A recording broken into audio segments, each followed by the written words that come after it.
भाजपकडून राज्यसभेसाठी 14 उमेदवार जाहीर झालेत। महाराष्ट्रातील राज्यसभेचे उमेदवार आज जाहीर होण्याची शक्यता आहे। यामध्ये पंकजा मुंडे, विनोद तावडे यांना संधी मिळण्याची शक्यता आहे, तर नारायण राणे, विजया रहाटकर यांना सुद्धा उमेदवारी मिळण्याची शक्यता वर्तवली जाते। त्यामुळे आता कोणाच्या नावावर शिक्कामोर्तब होणार ते बघावं लागेल। भाजपने रविवारी आगामी राज्यसभा निवडणुकांसाठी आपल्या 14 उमेदवारांची नावे जाहीर केली आहे। त्यामध्ये उत्तर प्रदेशमधील 7 उमेदवारांचा समावेश आहे, तर भाजपने आपल्या यादीमध्ये ओबीसी चेहऱ्यांना स्थान दिलेलं आहे। कारण सध्या देशभरामध्ये ओबीसी आरक्षणावरून संभ्रम निर्माण केला जातोय, त्याविषयीचे प्रश्न उपस्थित केले जातात आणि त्याच पार्श्वभूमीवर भाजपने आता या राज्यसभेसाठी ओबीसी चेहऱ्यांना संधी दिल्याचं दिसतंय। महाराष्ट्रामध्ये भाजप कोणाला संधी देत आहे याकडे आता सगळ्यांचं लक्ष आहे आणि यामध्ये काही नावं समोर येत आहेत। पंकजा मुंडे ज्या भाजपवर नाराज असल्याच्या चर्चा सुरू असतात, त्याचबरोबर केंद्रीय मंत्री नारायण राणे यांची टर्म संपते आणि त्यामुळे त्यांना ही संधी दिली जाऊ शकते, तर विनोद तावडे यांनी महत्त्वाची भूमिका बजावलेली आहे राष्ट्रीय राजकारणामध्ये, त्यामुळे त्यांनाही संधी मिळणार असल्याची शक्यता वर्तवली जाते।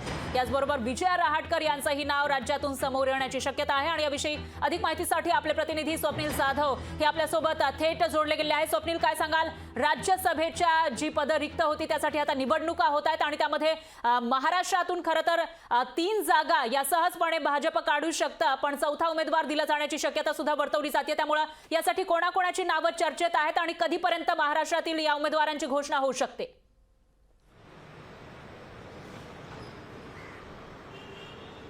पर आपण बघतो राज्यसभेच्या निवडणुकीसाठी एकूण 14 उमेदवारांची नावं भाजपकडून घोषित करण्यात आले, मात्र महाराष्ट्रातील अद्याप एकही राज्यसभा उमेदवाराचे नाव घोषित करण्यात आलं नाही। कारण महाराष्ट्रामध्ये खरं तर इच्छुकांची संख्या ही जास्त असेल। एकूणच केंद्रीय मंत्री नारायण राणे असतील, विजया रहाटकर आहेत, विनोद तावडे सुद्धा आहेत, पंकजा मुंडे आहेत, भंडारी आहेत, असे अनेक जे दिग्गज नेते आहेत ते या उमेदवारीच्या लिस्टमध्ये आहेत। मात्र कोणाच्या नावावरती शिक्कामोर्तब होणार हे पाहणं महत्त्वाचं ठरणार आहे। आज या राज्यसभेच्या नावांची जी यादी आहे महाराष्ट्रातील ती जाहीर होण्याची शक्यता आहे। आज ते 3 जे भाजपच्या खरं तर संख्याबळावरती 3 हे निवडून येतील, मात्र चौथा सुद्धा निवडून आणणार का भाजप हे पाहणं महत्त्वाचं ठरणार आहे। 3 किंवा 4 जे राज्यसभेचे उमेदवार असतील हे भाजपकडून आजच त्यांच्या नावांची यादी ती जाहीर होण्याची शक्यता आहे। मात्र यामध्ये विनोद तावडे यांच्या नावाचं चर्चा जास्त आहे आणि एकूणच भाजपचं आताच्यापर्यंत जर या 14 नावांमध्ये जरी पाहिलं तर धक्कातंत्र वापरण्यात आलेलं आहे। नव्या चेहऱ्यांना सुद्धा संधी दिली, ओबीसी नेत्यांना संधी दिली आहे। त्यामुळे महाराष्ट्रातील राजकारण पाहता मराठा ओबीसी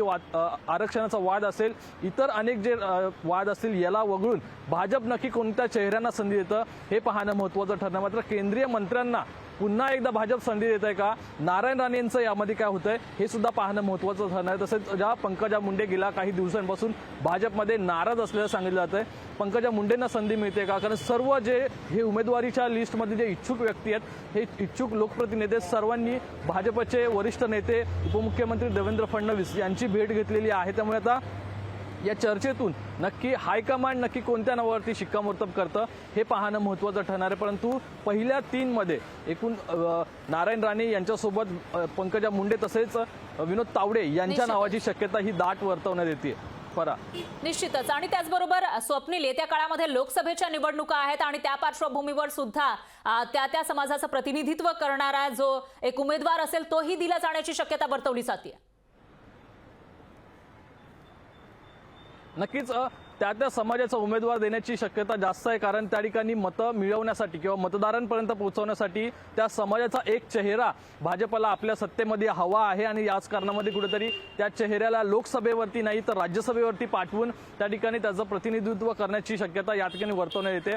त्यामुळे नक्की आत्ता भाजपला ओबीसी, मराठा आणि इतर जे समाजाचे आहेत हिंदुत्वाचा मुद्दा घेऊन खरं तर भाजप दरवेळी निवडणूक लढवते। या हिंदुत्वाच्या मुद्द्यावरती राज्यसभेवरती कोणाला पाठवत आहे आणि लोकसभेसाठी कोणाला राखून ठेवत आहे हेच पाहणं महत्त्वाचं आहे। फरा आज खरं तर या सर्वांची यादीमध्ये कधीपर्यंत ही नावं जाहीर होऊ शकतात याविषयी काही माहिती आहे तुमच्याकडे? पण नक्कीच बैठकांचा सिलसिला हा सुरू आहे, कारण आज सुद्धा बैठका होतील आणि खरं तर यादी ही केंद्राकडे जाईल आणि केंद्राकडून ती यादी प्रसारित होऊ शकते। आज खरं तर दुपारपर्यंत सर्व बैठका संपल्यानंतर संध्याकाळपर्यंत यादी होईल। जसं काल यादी आली होती तशाप्रमाणे आज संध्याकाळपर्यंत महाराष्ट्रातील जे भाजपचे उमेदवार आहेत त्यांची सुद्धा यादी जाहीर करण्यात येईल। निश्चितच स्वप्नील, आता ही यादी नेमकी काय असेल याकडे सगळ्यांचं लक्ष आहे, उत्सुकता लागलेली आहे। दरम्यान धन्यवाद तुम्ही दिलेल्या या सविस्तर माहितीसाठी। या विशेष अपडेट आपण तुमच्याकडून घेत राहूयात। लोकशाही मराठी ऐका, पहा, जागरूक रहा।